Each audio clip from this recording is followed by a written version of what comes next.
ব্যাপারটা হচ্ছে কারো বাপদাদার সম্পত্তি কেউ দখল করিয়েছে, যেতে যা দখল করতেছে আর বলতেছে ঝামেলা হইতেছে ঝামেলা হইতেছে।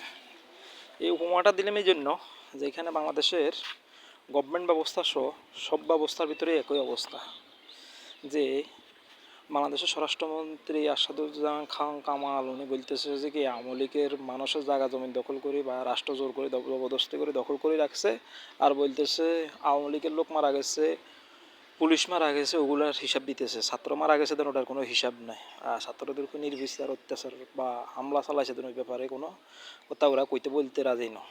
আর কত হাজার ছাত্র মারা গেছে ওটার হিসাব দিতেছে না ওনারা, কিন্তু ওনাদের হিসাব দিতেছে পুলিশের হিসাব, ওনাদের আওয়ামী সন্ত্রাসী কজন গেছে এটা হিসাব। তো আওয়ামী সন্ত্রাসী আমার মতো ওনারা যে তথ্যটা দিছে এগুলো সাধারণ ছাত্র মারা গেছে, তবে আওয়ামী সন্ত্রাসী যেগুলো এরা মারা যাওয়ার কথা না, কারণ এদের অস্ত্র আর ঠিক পাকিস্তানের বাহিনীর মতন অস্ত্র আর নিরস্ত্র বাহিনীর ভিতরে বিরাটভাবে তফাৎ আছে। যেটা ওরা ছাত্ররা ছিল নিরস্ত্র আর পুলিশ আওয়ামী সন্ত্রাসী যারা এটা ছিল অস্ত্রধারী। তাহলে এখানে বেশি মারা গেছে কারা, এটা জনগণ সাধারণত বোঝার দরকার আছে।